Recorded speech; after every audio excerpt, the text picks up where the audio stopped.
I'm a young adult from Los Lunas, New Mexico, who works with New Mexico Interfaith Power and Light. I did not grow up in a traditional faith background, but find myself on a spiritual and faith journey at the intersection of Christianity, ecology, and climate change, and hoping to deepen this journey in the fall when I begin a Master's of Divinity degree at Yale Divinity School. That's just a little bit about me and my background. And first of all, I want to say thank you for the invitation to be a part of this Faith Call to Climate Justice Summit, and for the opportunity to provide a reflection on my own experience and insight as a young adult, facing the challenging times in which we find ourselves. I thought I would start this reflection with a quote from Terry Tempest Williams, who has been one of my most cherished teachers over the years through her writings. These few lines from Terry I have carried with me for a long time, and usually when I read them I tear up because they so poignantly capture what I think is the underlying message being spoken over and over and over again that we would hear if we stopped to really deeply listen to Earth in all her vast abundance and diversity. Terry writes, "The eyes of the future are looking back at us, and they are praying for us to see beyond our own time.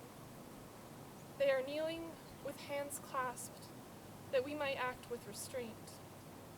that we might leave room for the life that is destined to come." What I want to expand upon especially are those last words, that we might leave room for the life that is destined to come. Because that is what young people are asking for. Greta and every other youth climate activist out there are asking the adults to have the courage and the conviction to ask, how might we change our ways so that we might have a chance to leave room for the life that is destined to come? I know I am not alone when I express that not only do these words from Terry Tempest Williams break my heart when I think about how we are living through the sixth mass extinction, and that I do not even have the capacity to grasp the scope of grief elicited by the fact that 200 species go extinct every single day. But it breaks my heart because of the lives of children that I and so many of my peers have spent our whole lives imagining we would have, but may choose not to because of the immensity of collapse which faces all of us. To me, the grace of this moment of COVID-19 lies in the fact that we finally have the chance to integrate into our own embodied experiences, in sights and sounds, the perspective we have needed to adopt in all our various enterprises for decades, if not longer. Humans and human activity takes up too much space. We have not been leaving room for the life that is destined to come.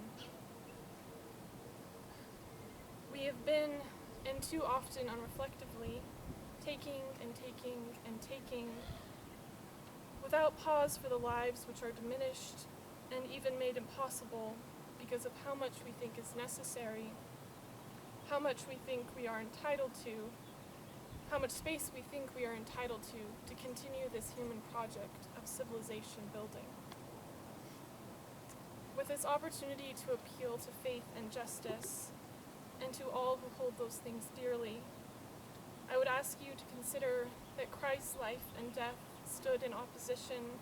to the human project of empire and civilization building, primarily by making the choice not to participate in them. His life stood in opposition to conquest, domination, and diminishment of land-based peoples, so that instead he could live in community and solidarity with the vulnerable and the marginalized. Our faith and our spirituality can no longer ignore the material implications of what our sacred text calls us to do and be. It calls us to live more humbly, and most importantly, more simply, to take less so that others have something rather than nothing, to live in a way that we might just have, in a rapidly narrowing window of opportunity, the chance to leave room for the life that is destined to come. When the height of the threat of COVID-19 passes, and it will, I believe the inevitable basic impulse of American society writ large will be not just to go back to normal and business as usual, but to be even bigger and more extravagant in our taking and taking and taking. I do not say this to be cynical or pessimistic, but rather to underscore that for those of us conscious of the drastic changes that must take place to save our Earth, we do not have the privilege to cease in our vigilance or assume that the lessons of Earth's healing in this period of ceasing human activity will mean anything unless each and every one of us carries those lessons forward.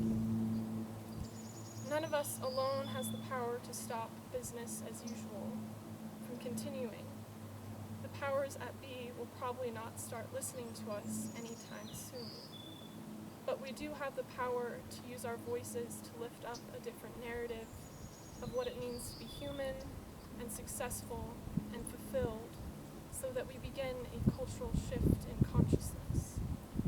We have the power to make different choices about how much room we will take up going forward, and we have the power to ask hard questions of both ourselves and our leaders about the true cost of all we consider to be normal and necessary to prosper as human beings.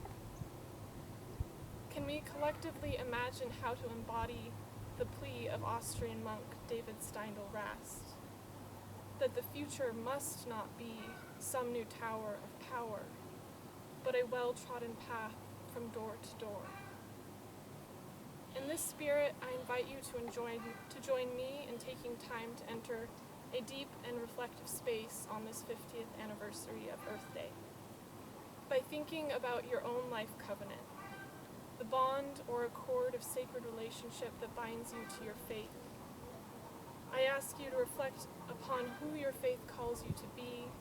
and the beliefs you would stake your life on in this urgent hour. You can do this informally, or New Mexico Interfaith Power and Light has prepared a guide and prompt that can lead you through this reflection, which you can find on the homepage of our website, nm/ipl.org. And as you consider engaging in these deep questions, I will leave you with these words once again from Terry Tempest Williams, and ask that you may take a few moments of silence to sink into them. The eyes of the future are looking back at us, and they are praying for us to see beyond our own time. They are kneeling with hands clasped that we might act with restraint, that we might leave room for the life that is destined.